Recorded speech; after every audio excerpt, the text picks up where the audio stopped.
and 17 years at Zen Center, but really what counts, Joe, you were the initial facilitator at my Creative Writing Club, so that's the most important. You didn't mention that in your blurb, so, but anyway, he did, and he's going to do something quite unique today, and maybe we're setting a precedent.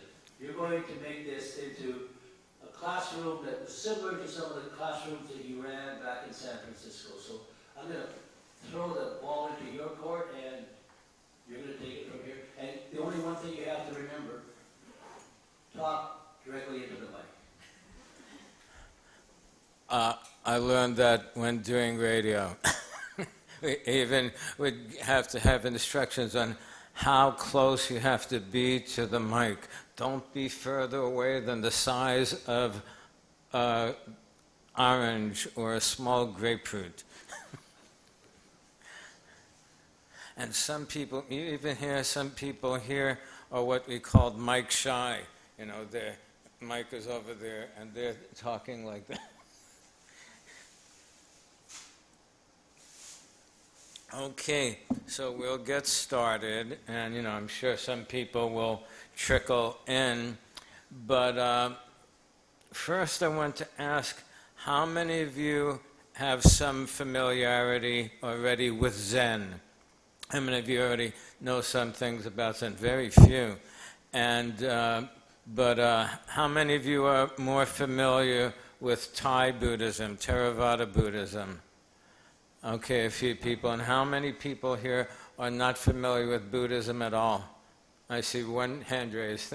And that's good, because in Zen, there was a famous Zen teacher who came from Japan to San Francisco called Suzuki Shenryu. Some of you are familiar with his book, Zen Mind, Beginner's Mind. And he said the best thing is to always have a beginner's mind, meaning you don't think, oh, I'm an expert, I know everything about Buddhism, oh, I've been studying Zen for 40 years. You say, well, let's see what I don't know. Let's see what I can learn. And so we have one person here with real beginner's mind. That's my good friend Manny. And another great teacher, an American teacher, Bernie Glassman, said that you should always start with, I don't know. No matter what it is, always think, well, maybe I don't know what's going on, and maybe I don't know the answer, and maybe I don't know the truth. So always begin with, I don't know, and then you investigate. So this is where Zen comes in, and this is also where koans come in. How many of you are familiar with Zen koans? A few people. Okay, well, you might be able to help explain things to other people in the group, but since very few people here are familiar with Zen at all, I'm going to give you just a little background. I'm not going to give you a whole background about what is Buddhism, but a little background on how Zen is different from Theravada, because many of you are more familiar with Theravada. And Zen, there's more of a focus on meditation and less of a focus on study. We do both, but the most important thing is meditation. In fact, the word Zen comes from the Japanese word zazen, which comes from the Chinese word chan, which means sitting meditation. And the root of that in Sanskrit is jhana, which means a deep meditative state. Oh, by the way, anyone have any questions, you can always raise your hand. And there's different meditation styles in Zen. And one branch of Zen called Rinzai, you meditate on a koan. Your teacher will give you one of these stories or questions or riddles, and you have to try to give your answer or your response until your teacher accepts your response. But in Soto Zen, which is what many Westerners practice, you just follow your thoughts. There's no instructions about what to think or what not to think. You just sit down and follow your thoughts. A lot of people think you're supposed to stop all of your thoughts, there are some kinds of meditation where you try to do that, but that's not Zen. And Soto Zen, you follow your thoughts, but you don't, get hold of your thoughts. You just sort of like let them go by, like the clouds going by on a clear blue sky, and you remember that your mind is the clear blue sky. And in Zen, we don't talk about Nibbana so much. We don't talk about trying to reach Nibbana, which is, like extinction. We talk about Satori, which in Japanese means waking up. The goal is to be a fully conscious human being, fully present, fully alive. So it's a different way of thinking. But then if you're practicing Zen and you ask, well, why are we doing meditation? I'll say you're doing meditation in order to meditate. You're studying Zen in order to study Zen. Don't think about your goal, because Zen actually originated and developed in China, even though you might have heard that Bodhidharma brought it from India to China. Bodhidharma brought meditation, the focus on meditation, to China, but it was really in China that Zen developed. And so some of you know that Buddhism is really more of a philosophy rather than a religion. A lot of people use it as a religion, but it's really a philosophy, and that's why it's compatible with other religions. And so you meet people who are Jewish Buddhists, Hindu Buddhists, Catholic Buddhists, and so on, because there's no gods in Buddhism to fight about who's the real God. Buddhism is a philosophy that can go along with other philosophies or other religions. And also Buddhism is very adaptable, where it goes from one country to another. And so when it went to China, it merged with Chinese philosophy. How many of you are familiar at all with Lao Tzu, the Tao Te Ching? A couple of people. It's very important if you want to understand Zen. It's very important to also have some knowledge of Taoism, the Tao Te Ching, and Shang-Tzu also, where because the Buddha is, the Buddha's teachings are very, very logical, right? Step one, there is suffering. Step two, suffering is caused by grasping, clinging, attachments. Step three, you can stop suffering if you let go of your clinging and attachments. And step four, follow the Eightfold Path. Number one. Number two, but Chinese philosophy, especially Lao Tzu and Shang-Tzu, is very illogical. Turns logic on its head. Like Lao Tzu will say things that seem counterintuitive, like if you want children to behave, don't teach them how to behave. If you want the people to be moral, don't teach them morality. Just let people behave naturally and things will go well. And so Taoism is basically telling us to follow nature, observe nature, rivers, animals, trees, and that's how we learn how to live in harmony. So Zen became a combination of Buddhism and Taoism. And then when it moved to Japan, you also get some Shinto influence. So, we've got Tibetan Buddhism. When Buddhism went up to the Himalayas, you got Tibetan Buddhism, which combines Buddhism with some Tibetan beliefs, etc., etc. Now, we've got Western Zen growing, and it'll be interesting to see how that turns out if we live long enough. Let's see. So those are some of the most important things about the background of Zen and how it started.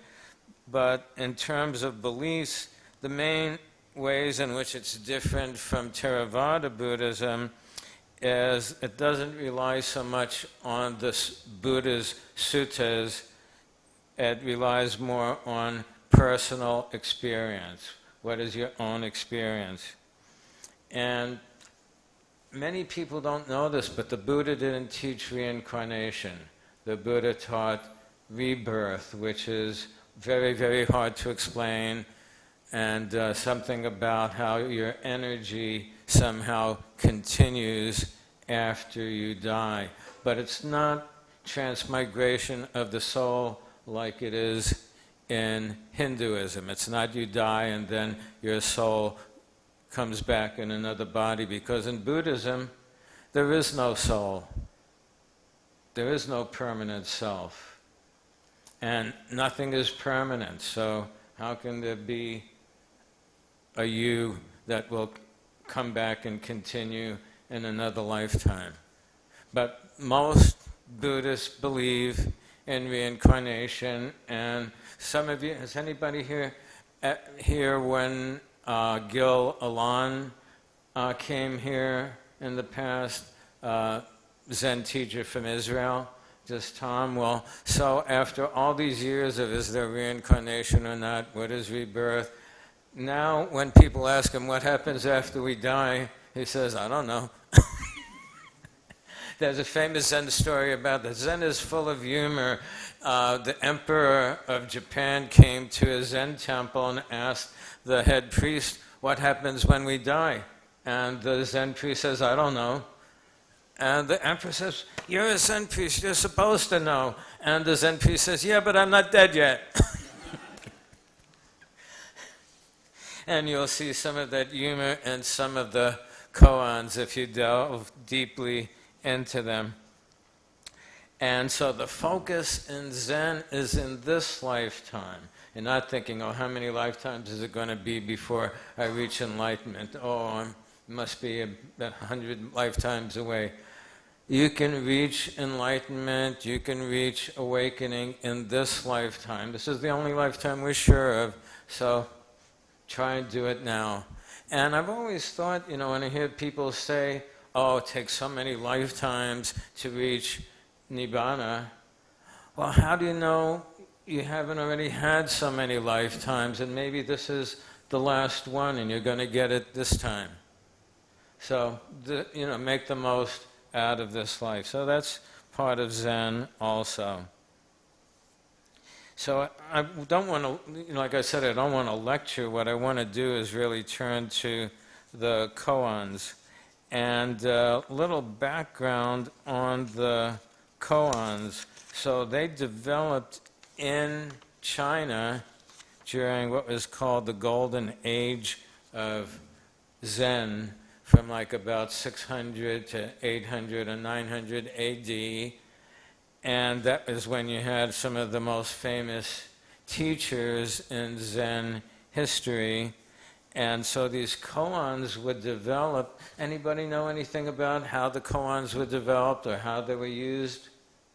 We've got a microphone if anybody... Oh, there's two microphones there. I'm not sure which one to use. Anybody?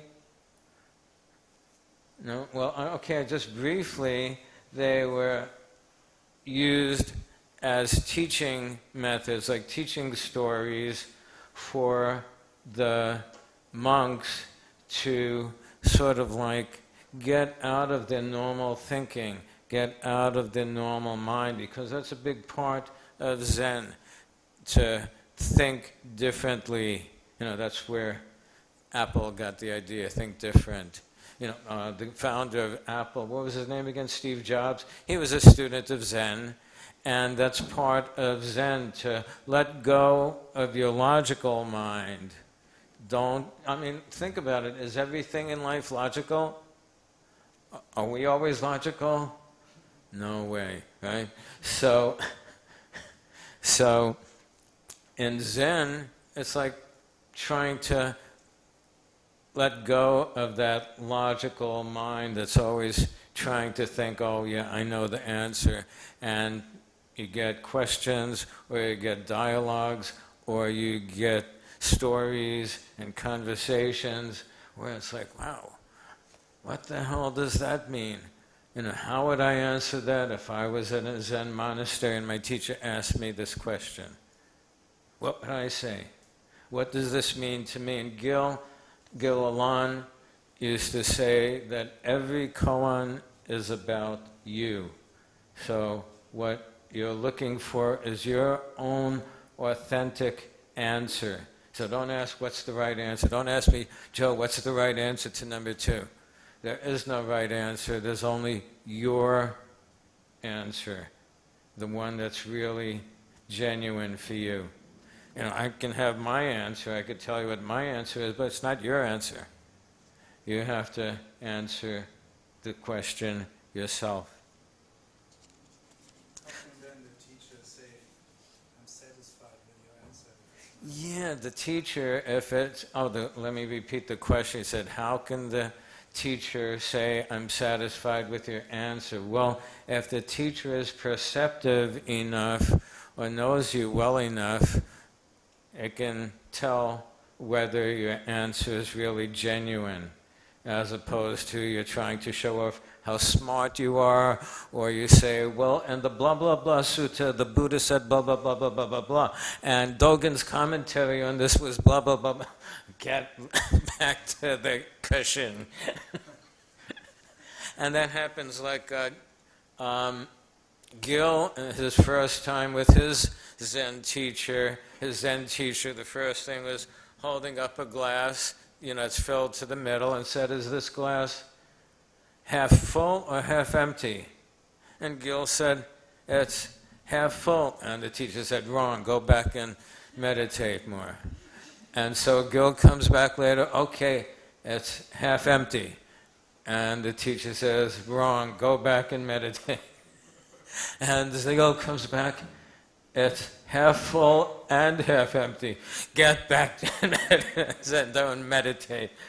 So Gil comes back, it's not half full and it's not half empty. Go back and meditate more. And Gil finally comes and says, I don't know the answer. I can't answer. And his teacher says, okay, now we're getting started.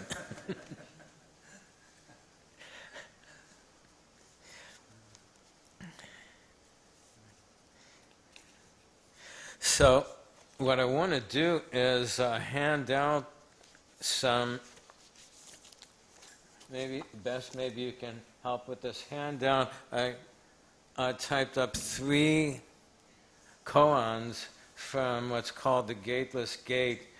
Yeah, give one to everyone. And on the front page, you've got the 3 koans. And on the back page, you don't have to look at that, but it's a list of some resources, books, and websites for those of you who want to learn more about Zen.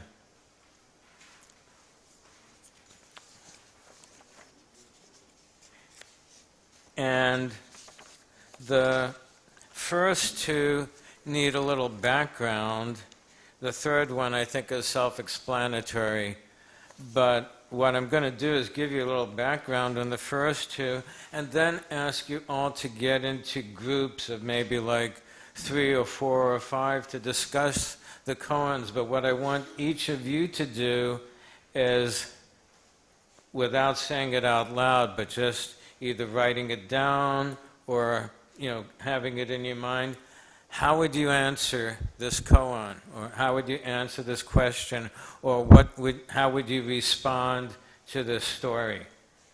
So the first one is called Do Not Think Good, Do Not Think Not Good. And this is my own personal favorite because this is the one that really made me say, okay, I'm going to have to study Zen. So, a little background. The patriarchs of Zen, according to legend, the Buddha first chose one of his disciples to take over the Sangha when he died.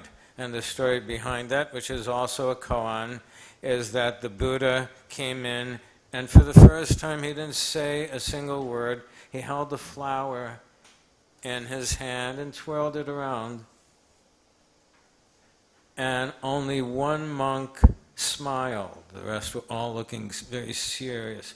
What can this mean? One monk smiled, and the Buddha said, "He's my successor. He will take over after I die."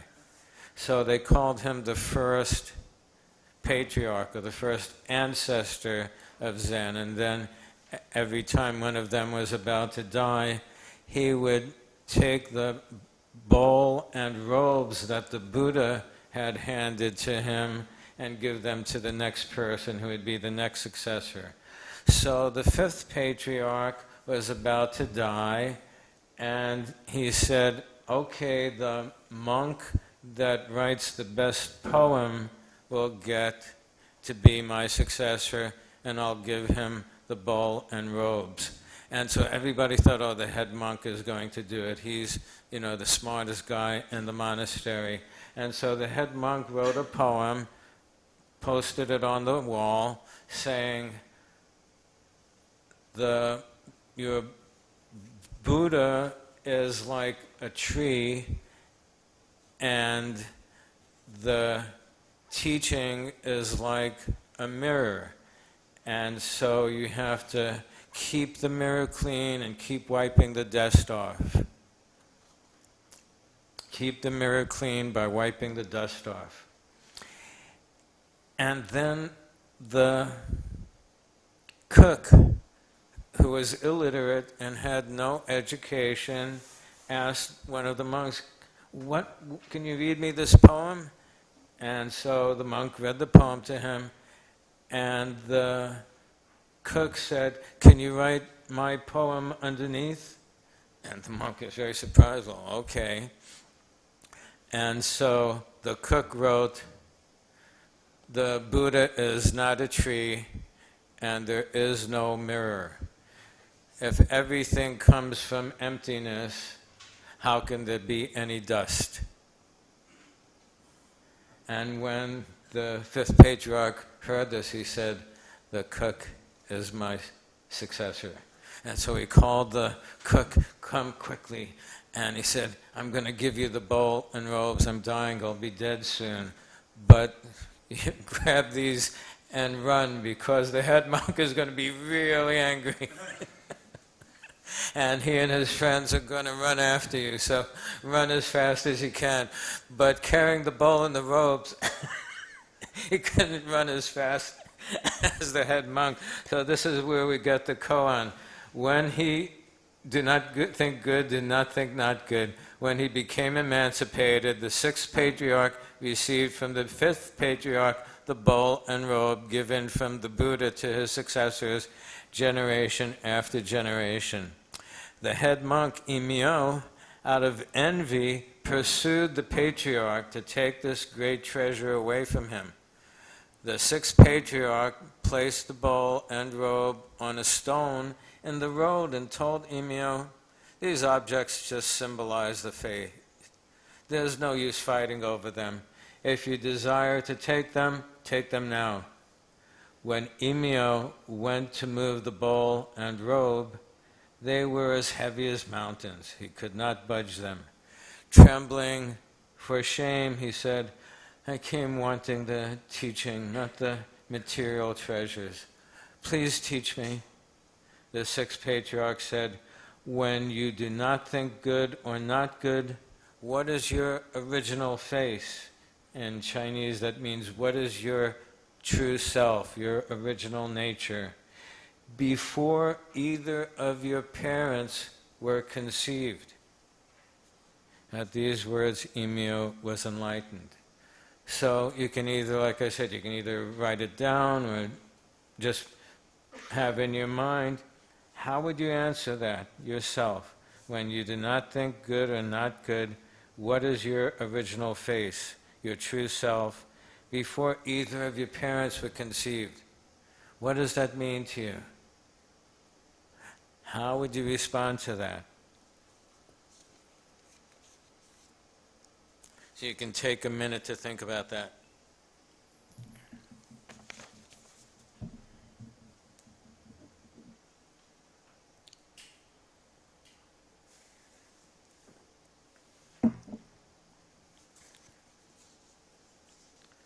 Okay, and the next one, Bodhidharma pacifies the mind. Bodhidharma is the legendary founder of Zen, bringing it from India to China, but it was meditation that he brought. It was really in China that Zen grew to what we think of it today. But Bodhidharma caused quite a stir because in China they were studying the sutras. That's what they thought of as, what a Buddhist should do. And Bodhidharma says most important thing is meditation. And so he's traveling all around from monastery to monastery, telling the monks they need to meditate, that's more important than studying the sutras. And so he caused quite a uproar, and the emperor of China was a big supporter of Buddhism. He had built many monasteries and supported them, and so he asked, can you bring Bodhidharma to the palace? I'd love to meet him and talk to him and ask him some questions. So Bodhidharma came to the palace, in his robes, and for him, it doesn't matter if it's the emperor or, a ditch digger. He treated everybody equally. So the emperor says to Bodhidharma, I built many temples and support many monks. How much merit do I have? Merit is like what you call tambun here in Thailand. How much merit do I have? And Bodhidharma said, no merit whatsoever. And the emperor was kind of stunned. He said, well then, what is the most important thing in Buddhism? And Bodhidharma says, everything is emptiness, nothing is sacred. And the emperor gets really angry at the way Bodhidharma is talking to him and says, who are you to talk to me like this? And Bodhidharma says, I don't know. And he turned around and walked out of the palace, never came back, went to a cave and meditated for the next 9 years and wouldn't accept any students. Till 9 years ago, you can see in this story, case number 41, Bodhidharma has been meditating alone in a cave for 9 years, refusing to speak to anyone or accept any students. Of course, the Koan doesn't tell, how did he get food or where did he go to the bathroom. The Koans don't bother with details like that. And now a student comes and stands outside the cave and waits for 3 days in the snow. And the student says, please teach me. Bodhidharma says, I don't want any students, go away. 3 days of this. And at the third day, to show his sincerity, the student cuts off his left arm and presents it to Bodhidharma. Of course, this is legendary. Otherwise, we would have needed a hospital nearby. So Bodhidharma says, okay, seriously, what is the problem? The student says, I have no peace of mind. Can you please pacify my mind for me? Bodhidharma says, show me your mind, and I will make it peaceful. In Chinese, the word for mind also means the word for heart. Xin means heart-mind. They don't see a separation between your heart and your mind. Your heart and your mind are one. So he really says, show me your heart-mind, and I will make it peaceful. And the student says, but when I search for my mind, I cannot take hold of it. Bodhidharma says, there, now your mind is peaceful. So how would you understand this? It's not really asking you a question, but think about how would you respond to that. Take a minute. You can either write it down or just put it in your mind. What do you think happened there? What does that mean when the student says, I search for my heart mind, but I can't take hold of it? Bodhidharma says, okay, now your mind is peaceful. What does that mean to you?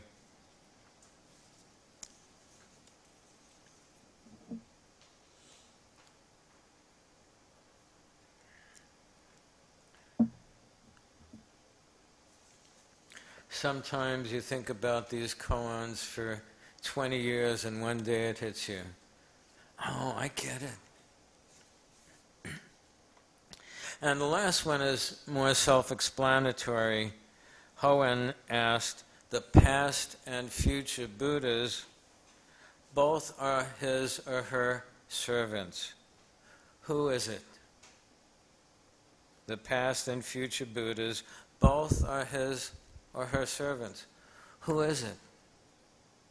And in the Gateless Gate, and again you can find lots of PDFs online, each of the koans has a poem and a comment by Muman.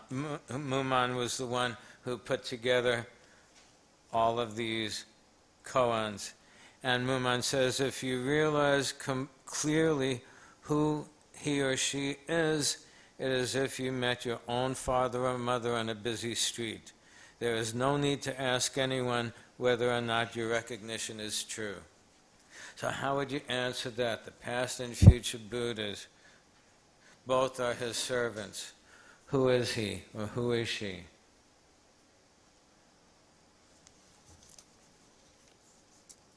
So think about that for a minute.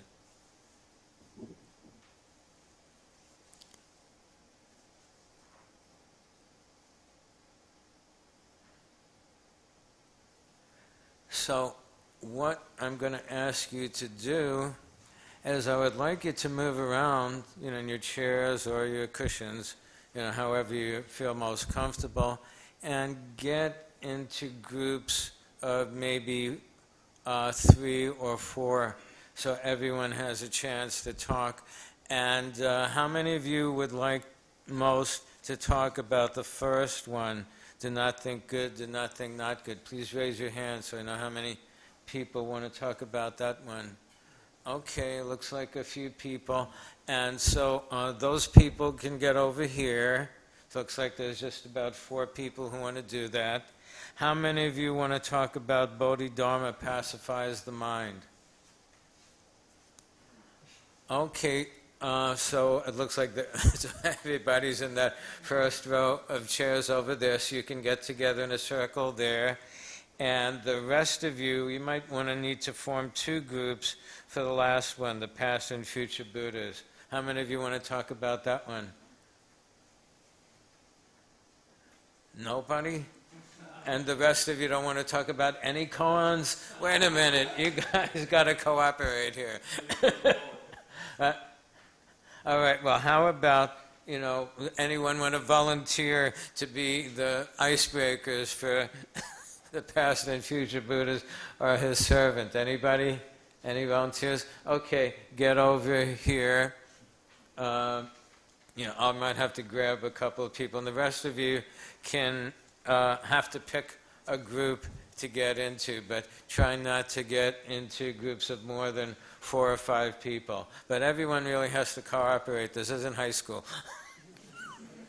Okay, will you do that? And what I would like is for one person in each group to record, either write down or you can put it on your phone, what are the different answers that each person in your group gave. You don't all have to come up with one answer. There's not one right answer to any of these koans, but I'd like to hear what the different people in each group had to say as their answers. But everyone, please get into a group.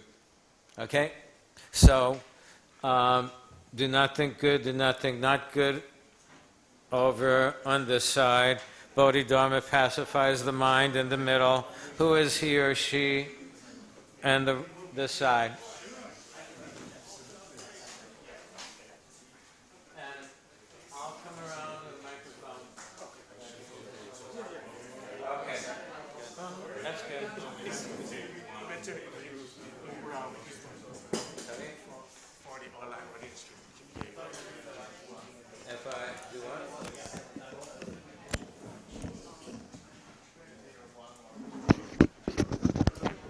You mean move this camera this way? Or is something going to be hard to do because it's connected to the wire?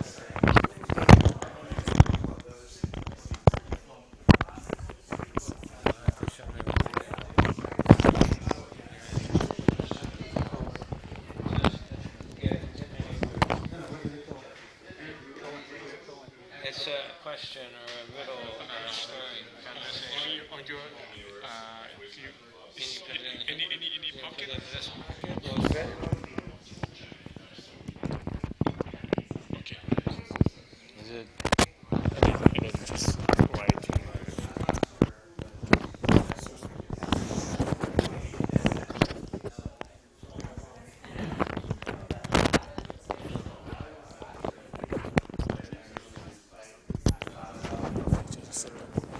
And you can move around freely.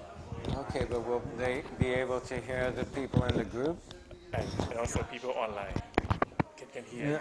I mean, but they'll be able to hear the people in the groups? You have to repeat the question. Repeat the Repeat what they say. for online audience. Okay. And then this one for the audience. This one for discussion. This one for the leader of the group. Okay, so I don't need this one?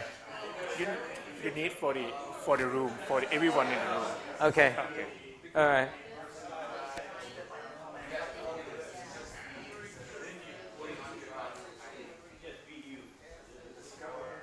Okay, so which group is this?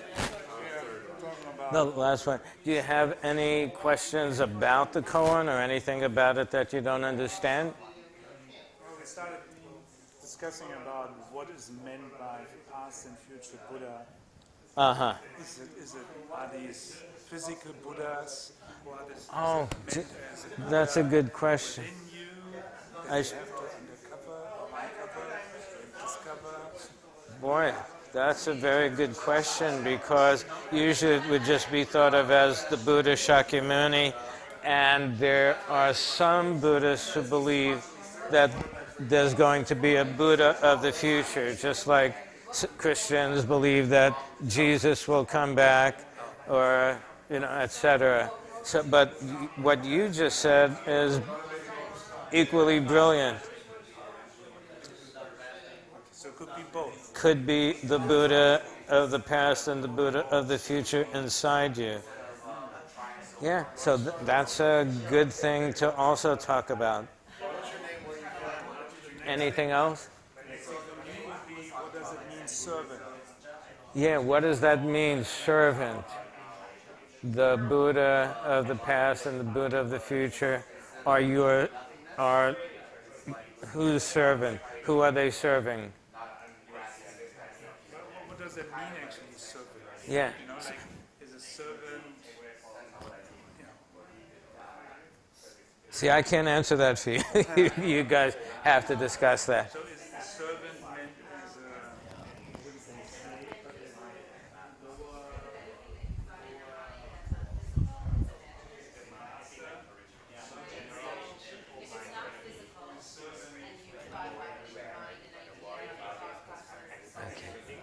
Okay, which one are you discussing?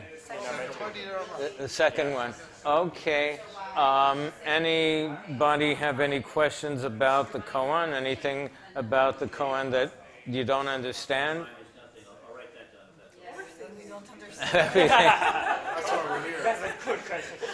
See, you've got beginner's mind. You're the best one. This is why we are here. What is it? Anything confusing for you about what the koan says? We're just starting in a circle within, giving our names, where we're from, and then what our thoughts are, and what we're getting from this. So. Oh, you're still getting to. Okay. He's just getting going. All right. I'll come back.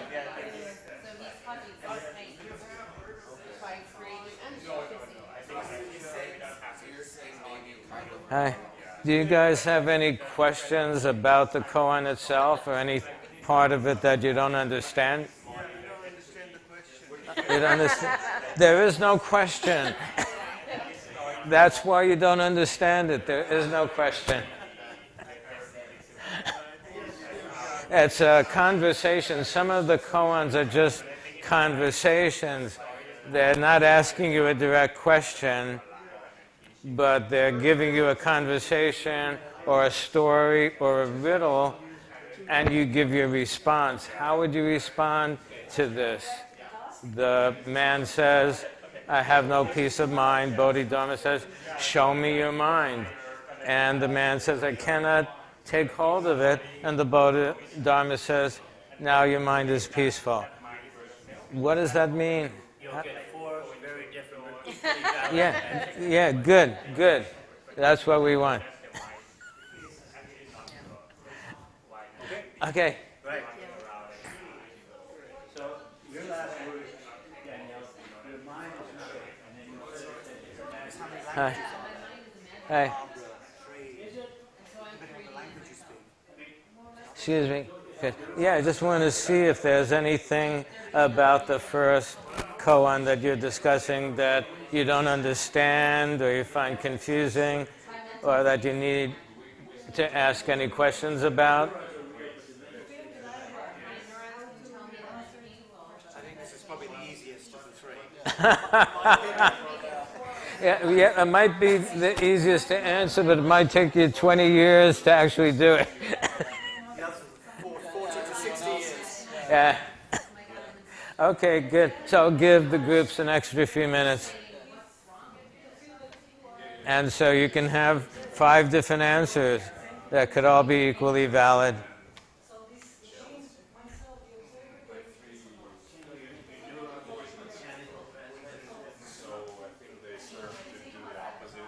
Okay, so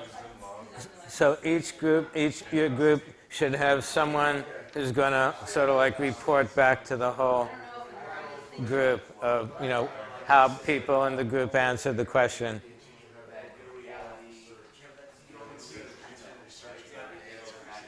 That's kind of what I got from this. It's like the teachers are saying, you're peaceful, just let go of the search. Yeah, four people looking at the same slide. At least have something different about the flow. I like the way you let the pedal. This is the way I used to teach. So in the meantime, you can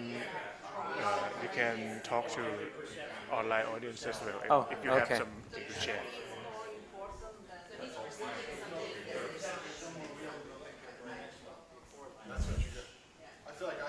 So for those of you who are online, we're going to let the groups have another few minutes to talk to each other, and then we'll hear from all of the group members about the different answers that they give to their koans.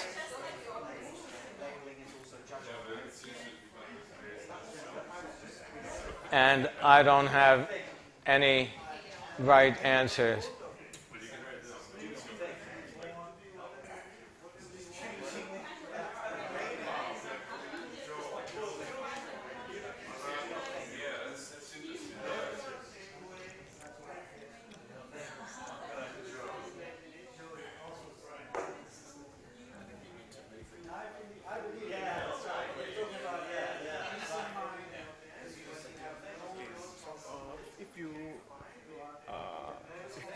If you want to, if you want to share other things with online people, you can Yes. sit here as well and Yeah. talk. Yeah, Why for we those of able- you who are more interested in learning more about koans, there's lots and lots of them on internet. The one we're using is a collection called The Gateless Gate. The Gateless Gate, and you can find lots of different translations on PDF. Okay, take one more minute. Take one more minute.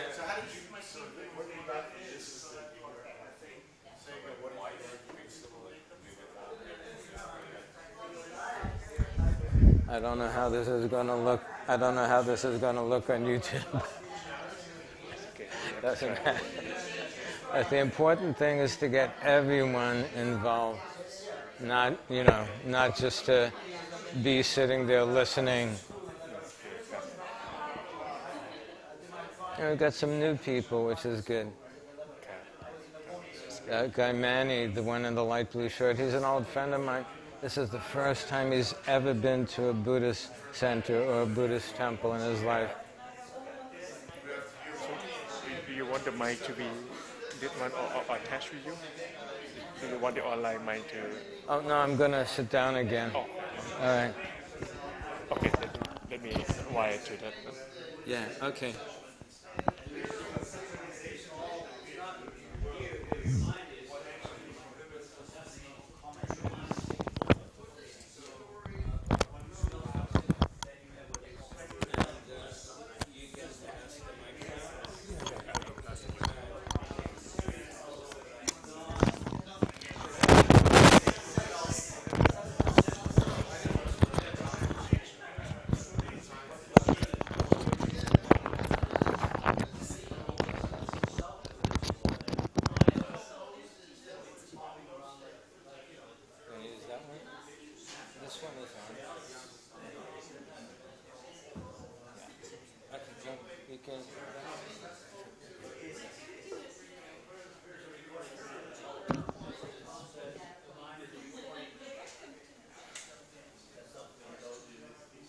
Okay, all right.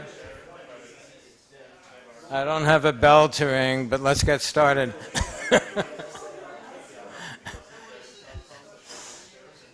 Okay, can everybody quiet down? What we want to do is we want to have enough time to hear from everyone and see if people have any questions afterwards. But what we want to do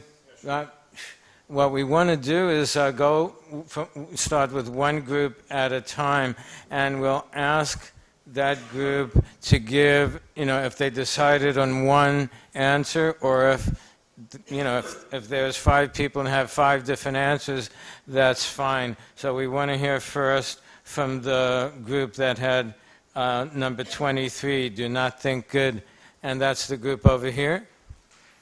And Best will come around with microphones, and I'll repeat the questions or the answers to make sure everyone hears them clearly. So Chris linked this statement to Jesus' statement in the Bible, which is, "Judge not, that you not be judged." So we discussed how the statement relates to that statement in the Bible. And the first thing we talked about was actually, in a basic sense, imposing right and wrong on others, i.e. making a judgment, good, not good, kind of neglects the fact that we ourselves are also good or not good, and that's a kind of mistake, i.e. I'm different to you, you are good or not good. There's a kind of fallacy, an omission, which is to consider the fact that as much as you are good or not good, I am good or not good, and therefore what's being missed is this oneness rather than a sort of separation. That would be the first meaning of this statement. And then the second meaning is a bit more fundamental, which is to say that we shouldn't even judge at all, i.e. considering things in terms of right and wrong doesn't make sense, because these are just concepts that we use to see things. So even if somebody is good or not good, really that's not their nature.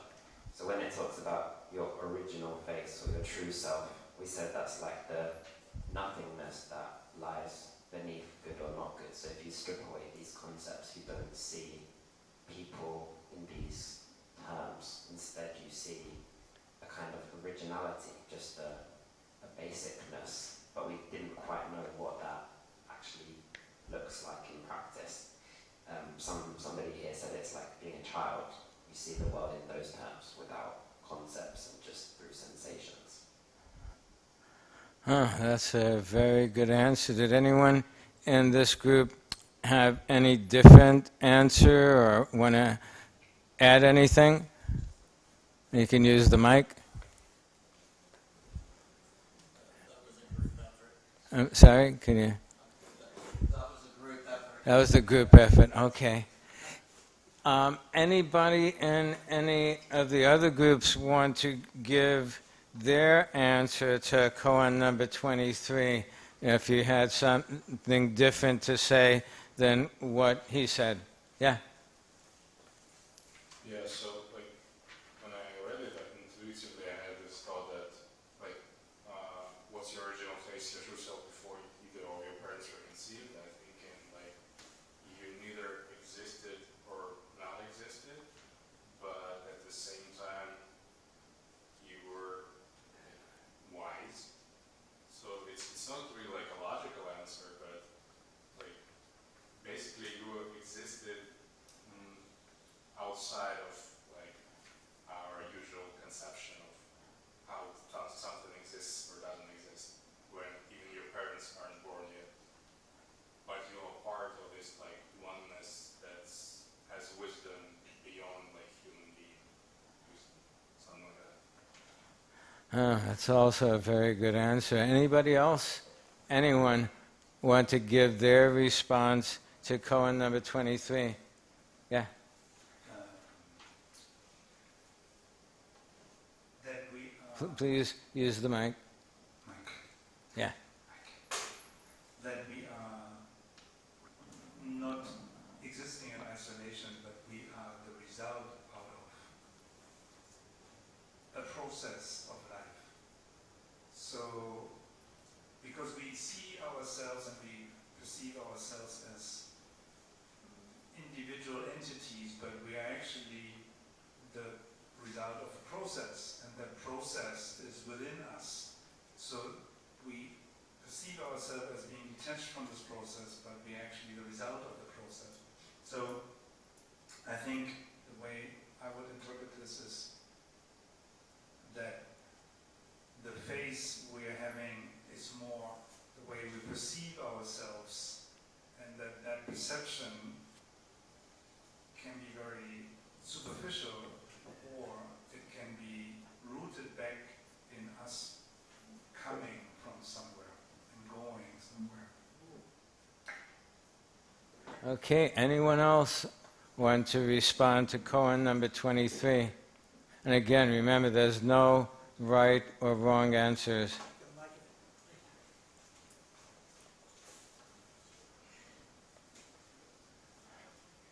I wanted to question not so much the goodness or no goodness, but the thinking and not thinking. But maybe it's better not to think. So the question is, why do we need to think in the first place? Okay, anybody else?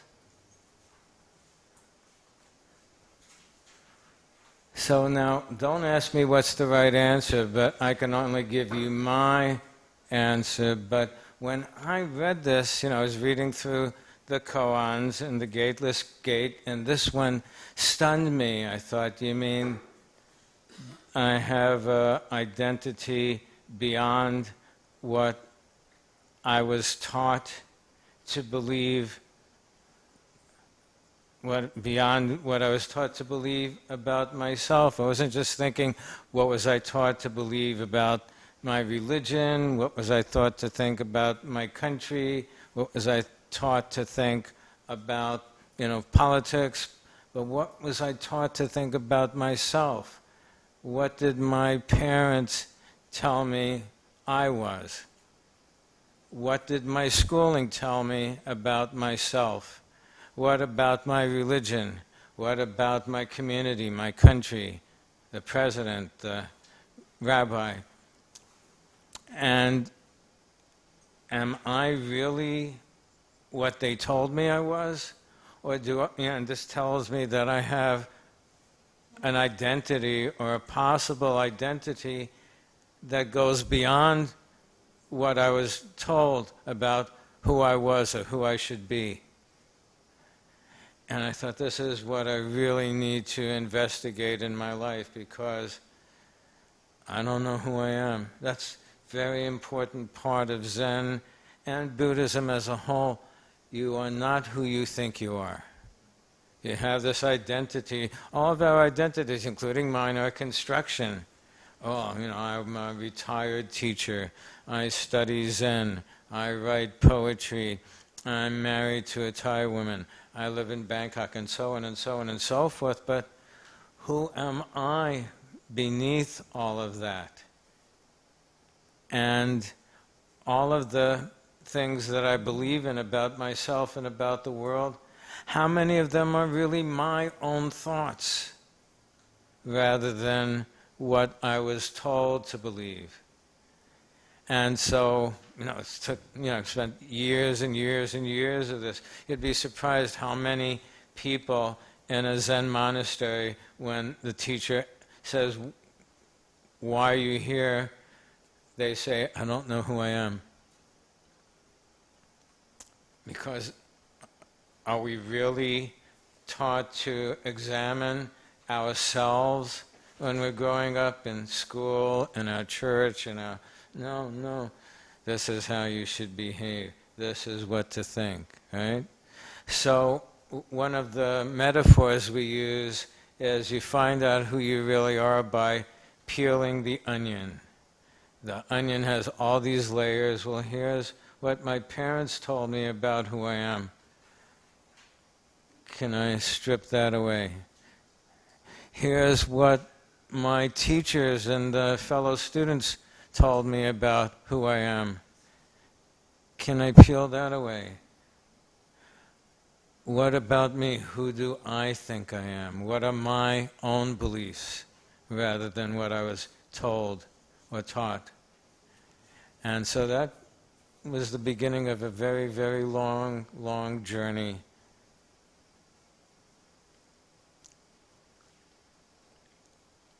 Yeah. There. I studied with a teacher called Byron Katie, and she said, "Who are you without your beliefs? Because your beliefs imprison you, they trap you. You're trapped by an identity. So who are you without your beliefs? Then you can create your own personality, and that can always change as well. Because we all know from Buddhism, living in Thailand, everything is impermanent. Like you were a teacher, and now you're not a teacher. You lived in New York, San Francisco, you live in Bangkok. So your truth is always changing. My truth is changing. My body, everything is changing all the time. So again, I believe when you hang on to these beliefs, they can imprison you. I'll say that word again. So I think there's a freedom in dropping beliefs about who you think you are. My 2 cents.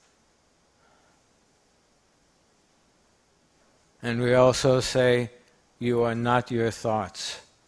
We very often identify ourselves by what we think, but you are not your thoughts. Yeah. Maybe just to add to this, I think if you abandon your beliefs, what is left? And do you have the courage to see yourself without your beliefs? Because if you don't have them, what are you then? So I think the challenge is to, I think develop the courage, not just to identify them, but also being able to let them go, because it's kind of dangerous. That's a belief right there that it's dangerous, right? Another trap. Yeah. And these are all very challenging. Zen is very, very challenging. It doesn't just make you question your beliefs. It makes you question your own identity. Zen, is really, if you really want to get into Zen, it's very, very difficult, but very, very, very rewarding if you really investigate it and study it. And I asked 6 Zen priests on my last trip to America, well, how would you answer this, Koan? And I got 6 different answers. The only things they had in common was they all said that our identities are not permanent, they're always changing, and that we are not separate. And especially in Western culture, we're encouraged to think that I'm a separate individual person, but in Buddhism, we're all connected. We're connected to everyone in the entire world. But all the Zen priests that I asked had different answers of their own. Okay, so we want to be able to get to all of the groups. So we've got Bodhidharma pacifies the mind, and I think we've got that group and that group. So we want to start with Tom's group. Sure. Rather than, I speak so long, I probably don't need the mic, but I think it would be better if I'll throw out what I recorded people saying, and they can say, well, that wasn't even close to what I meant. So I'll start with Danielle. Your mind is nothing. Every perception is no more real than the next one. And Danielle, would you buy into what I just said you said? Yeah. Oh, she would. Okay. Would you like to add anything? All right, that's pretty good. I'm doing a fantastic job as a secretary. Okay, Drew. He came up with the perception that we just need, as you pointed out, we just need to stop holding on to our ideas. And the difficulty lies in grasping onto ideas that are no more permanent or real than a breeze, a spring breeze. So, Drew, why don't you just sort of explore that idea? But you'll do that. Yeah, I basically agree with what he said. I think you got it pretty much. Basically, not trying to grasp or chase something so tightly. Yeah. Okay. Prem, do you want to? Prem? Prem came up with a different slant. He came up with the idea that also agreeing with Danielle that the mind has no permanent basis, that the neurons might be there, but the thoughts are just random, and that we just are sort of making up things as we go along. So the point is that the student says, I cannot get hold of my mind. So if you cannot get hold of your mind, you can make it to be whatever you want to make it to be. So if you want to make it peaceful, it is peaceful. If your mind, you want to make the mind angry, it's angry. So Bodhidharma says, okay, your mind is peaceful. So you can get a hold of it. I tell you what it is, that's what it is. It's like the imaginary science fi movies. You know, you make the story out of whatever you want to make a story out of it, and the story stays, and that's what your mind is doing, and so your mind is peaceful.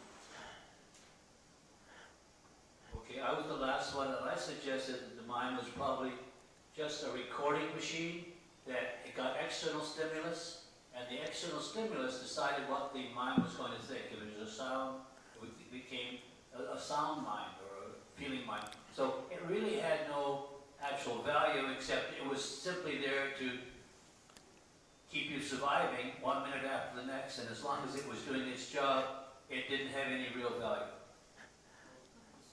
So my thought is not original, obviously. Partly comes from some other lineage in Hinduism. They teach you saying, which is also in Buddhism and everywhere else, you are not your body, right? You basically start with that. You are not your body. And the next statement is that you are not even your mind. So who are you? So the answer to that question is that you are whatever you think you are. And that's what sort of jives with this thinking, at least in my case. I thought, okay, so I can't find my mind. Can you find your body? I would have asked him. So I don't know what That's easier. Here it is. So this story is asked in Hinduism same way, can you find anything at all? And in the end, of course, there are different answers, but that's a different story. Okay, we want to hear from the other group that had the same koan.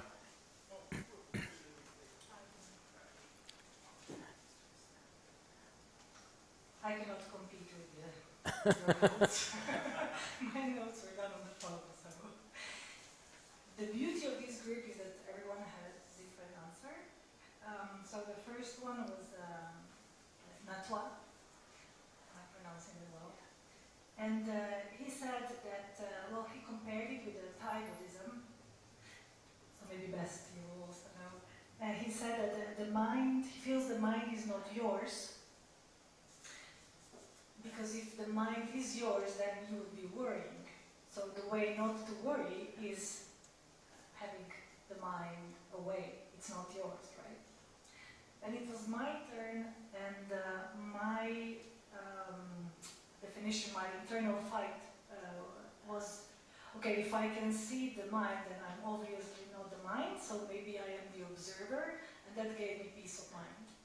That was somehow, we were more aligned on this part.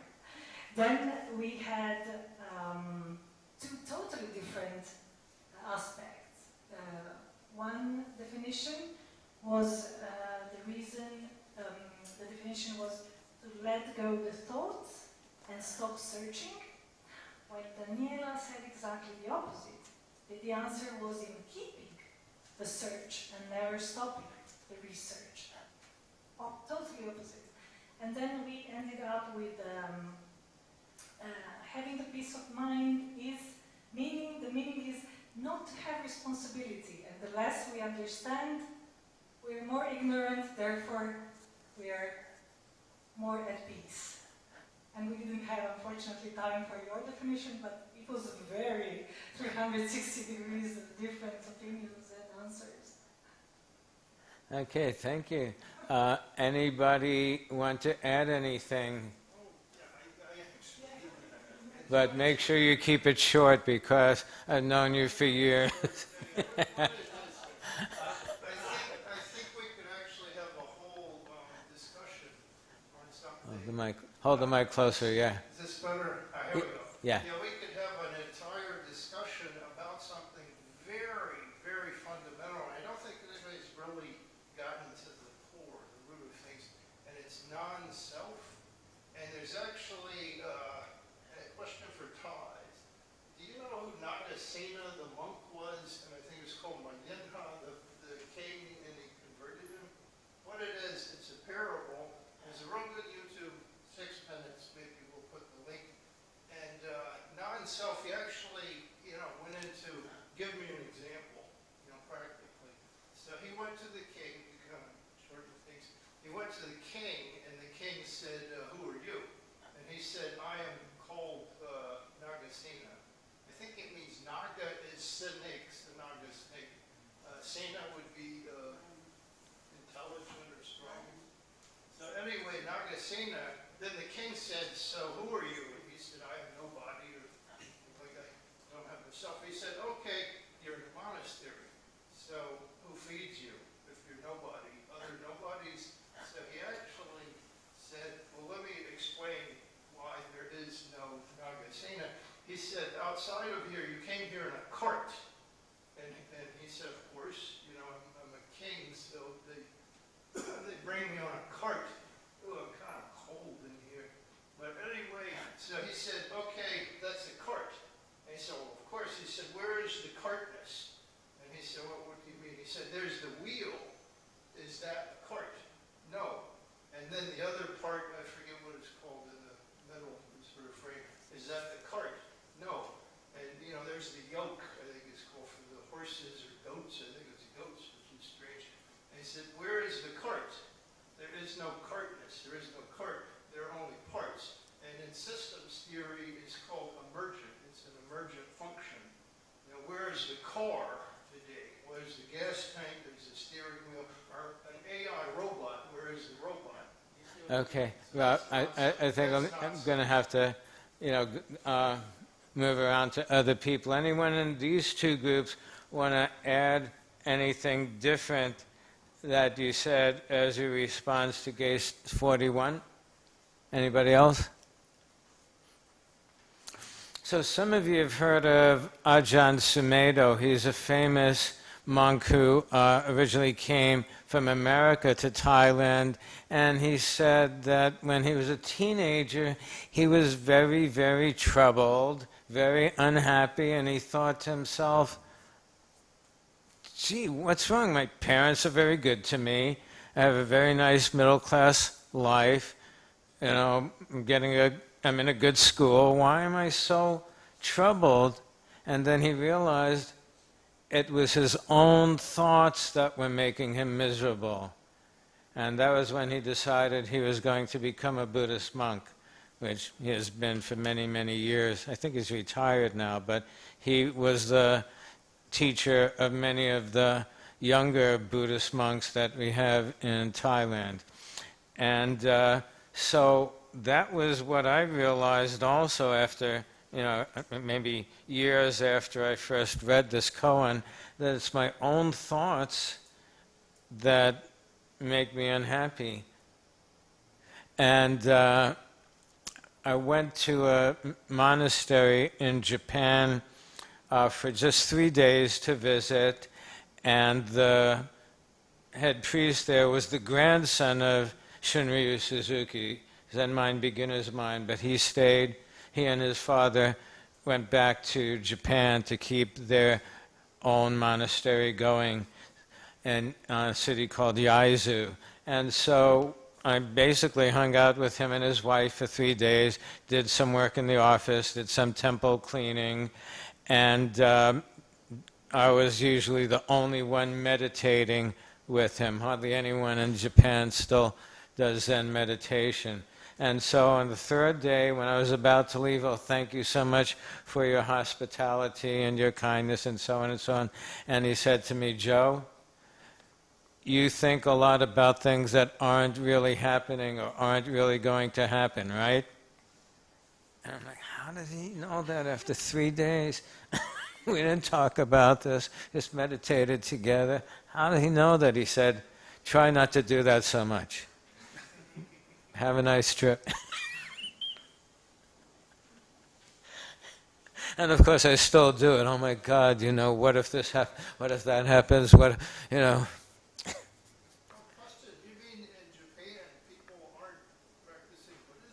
There's still many Buddhists, but Zen is no longer the primary practice. There's more Buddhists who are Nichiren Buddhists or who are Pure Land Buddhists, and Zen, sadly, is kind of disappearing from Japan, and not disappearing, but has less followers. And the ironic thing is that the Japanese and Chinese teachers who brought Zen to America and Europe, they're flourishing. There's Zen centers in Israel. There's Zen centers in Turkey. It's amazing. People are studying Buddhism all over the world now. Okay, we want to also have time for this last group, the past and future Buddhas. Both are his servants. Who is it? Microphone? Sorry, I can't remember anymore who said what, so please chip in. The past and future Buddhas, both are his, her servants. Who is he, she? We first started to think about, what's meant by past and future Buddhas. Is it actually physical Buddhas that lived or will be living, or is it more meant as the internal Buddha that you have to look and find within yourself? We didn't have an answer for this. It was more like, these are two different angles we could take. Both are his and her servants. We thought about what does servant actually mean? Is it a master-servant relationship that is being described, or is it servant actually more as an enabler or facilitator? Something that actually is aiming for. Because servant is a weird expression for Buddhism, I feel. We felt so. And then the whole the notion of humility, that it's actually maybe servants of, or in service of humility, to promote humility, and actually propagating that. Is correct? Yes. What is Buddhism actually propagating? What is it advocating for? Is it humility, or is it actually general existence?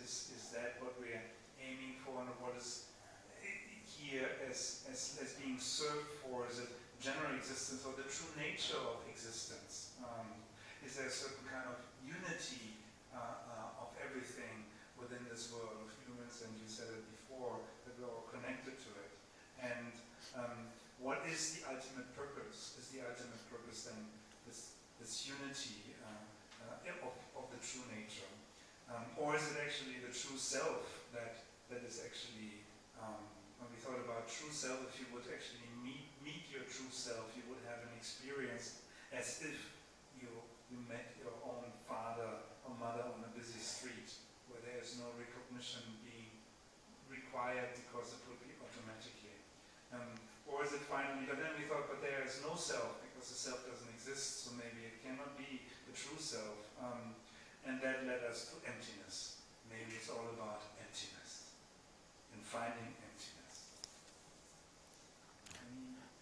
Anyone in the group want to add something or say something different?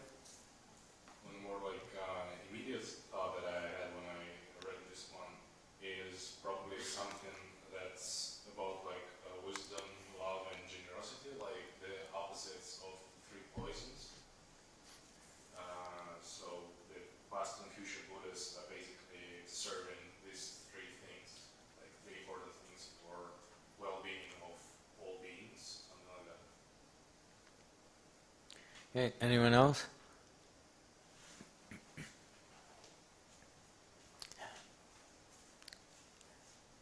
I've actually worked in a group that worked with that concept, and one of the things, I'm not sure if it's my thought, because I'm not really fleshed out as much, but it's almost exactly the opposite of nothingness, is that when you see people, you should recognize that special thing in everyone. So instead of nothingness, it's everything. So who is the future and the past Buddha? It's everyone that you meet, everyone that you contact, everyone you see. So you should be looking at everyone as someone who could be a teacher or be part of that future or past Buddha. Again, I'm not sure if that's 100% my thought process, but I'm fleshing that out. And when I saw this, I was like, oh no, because I haven't quite come to a decision for myself. Thank you. Anyone else?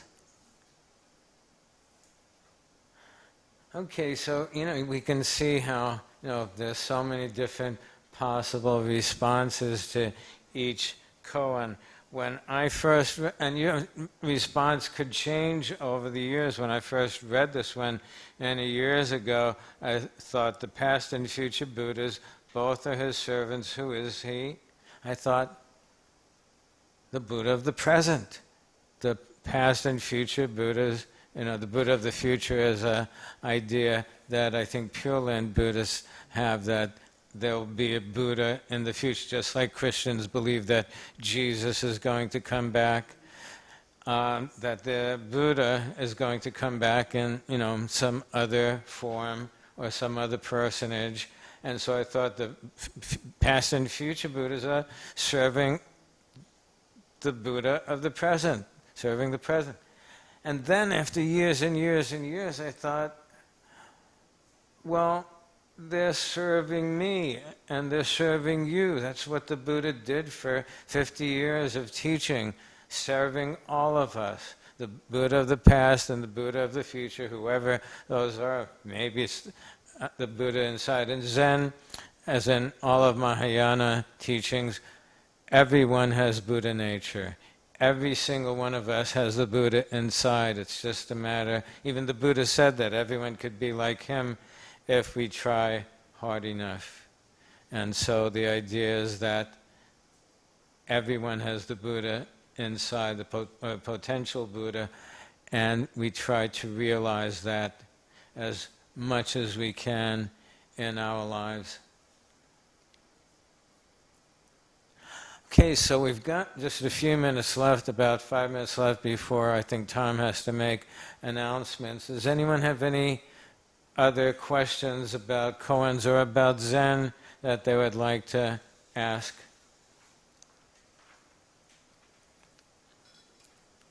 Prem? That was very nice. Thank you for doing it, first of all. But in the end, all these koans, are they supposed to lead to some kind of final sane thought process or something else? Or what's the idea here? I mean, the idea, I think I understand, is the idea to think through things. But there is no answer, then there is no answer. I understand that. But Buddha says there is an answer, right? Buddha says there is a path, eightfold path and all that stuff.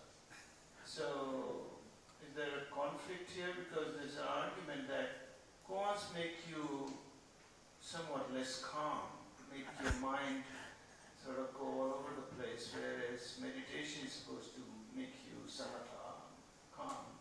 So is there a conflict here, or is I'm imagining something? I'm sorry about that, asking the question. I don't know the answer at all. Yeah, I mean, that's a tough question to answer because there are conflicts in our own minds. Each one of us has conflicts. Zen is really challenging you, like I said, much more than the suttas. The Buddha's suttas also are challenging you to change your life, follow the Eightfold Path. That's not easy. Follow the precepts. That's not easy either. I mean, it's easy to say, okay, I haven't killed anybody, I won't steal, but all the things about meditation, right livelihood, right concentration, and so on and so on, that's a lifetime's journey. And in Zen, they're asking you to try to change the way you think, which is really challenging. And so you can't say that, here's the goal or here's the outcome, because it's such an individual thing. What will you get out of it? It might not make you calmer immediately, but maybe there will be a calmness that will be more lasting later on in your life, after all this meditation and all this study. Yes, someone else? Yeah. I think he had his hand up first. Over here. Just a quick, there were many answers. It's not that there were no answers. There are lots and lots of answers. So, and I think that's the point, that there are many, many answers. So there's just not one answer. There are many answers. And at the end, these are all different perspectives, and this understanding that there are many perspectives. It's not just one perspective. And that, I think, is what helps you and helps your mind. Yeah, and one more comment because we're almost out of time. For me, it's not necessarily about finding an answer. It's more about a route into an inward understanding or insight, which you can get to through meditation and get through these koans. So each one ends with this idea that the person was just peaceful or enlightened, or it's obviously true. And I feel like that's because what they're doing is they're asking you to strip away maybe preconceptions, and through doing that you sort of discover that it is what it is, basically. And in that sense, the peace does come. It's not like a typical philosophical puzzle where you have to do a lot of mind work and add on premises. It's more like taking what's there and kind of stripping it away, and then you kind of realize that beneath that lies this idea of nothingness, which is kind of not an answer, but it's where the kind of recognition lies. Thank you. The one thing I was thinking of, before Tom makes his announcements, is I had a brilliant teacher back in Brooklyn College, a teacher of writing and literature, and he said, a good answer to any question leads to the next question. So there's no end to it. One thing I want to do, which we don't do enough of, is I want to thank Best, because this group would not be the same without his efforts in helping the group run. And I don't think we thank him enough. Bess does so much for the group.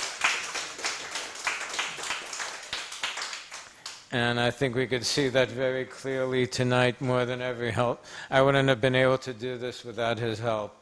So thank you. And Tom wants to make some announcements. You're absolutely right. Tonight there was more questions than answers, but maybe the questions are more important than the answers. This was a kind of this organization is evolving pretty rapidly. Last week we had a talk on Tibetan Buddhism, this time it's Zen. Next week on Monday we're going to have a talk, just a circle kind of a dialogue, and then we switch back to Theravada Buddhism with Prabhupada again. And so it's constantly, any particular Monday night is going to be totally different. I mean, it's a Zen experience, I guess. It's a Zen experience. Anyway, please consider, if you are free next Monday, drop in again and join us. Now, what we're going to ask is that people kind of help us. This is kind of a self-help group. The brown chairs go into this room. The white chairs go to the back or into the other room. And once again, Mr. Bess is the guy who seems to be able to direct everybody in the right direction. So he will do that. And there's also one other bit of business. We have one box. We used to have two boxes, but now we only have one box. And the money is going to go, I do believe, to us, the organization that does this, because it helps if we have a little bit of money. We have probably very little, but we have a little money to pay for taxis and anything. So if you feel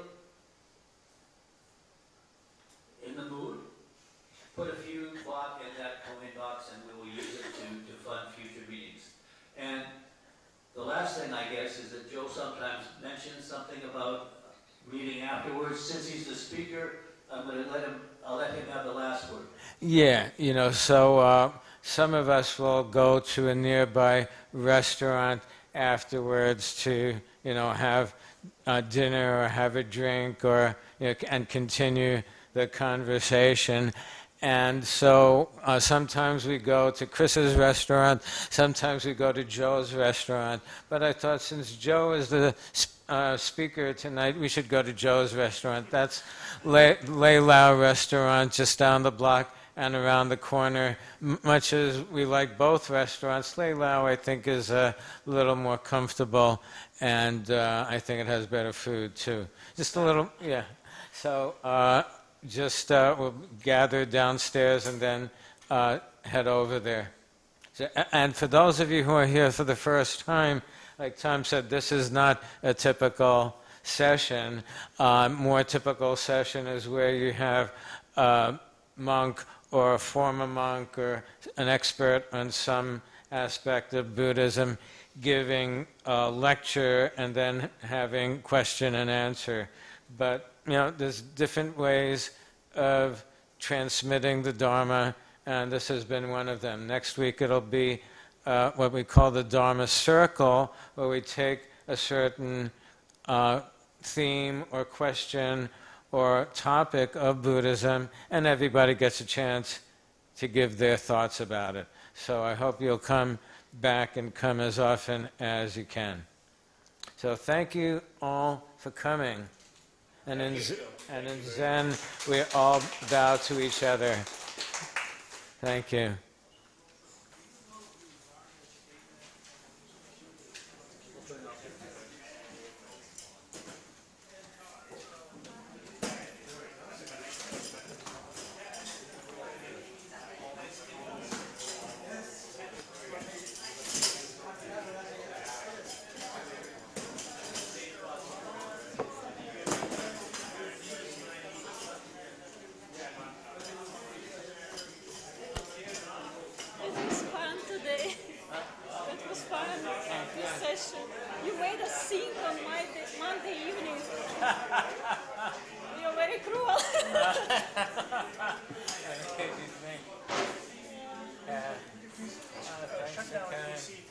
Thank you.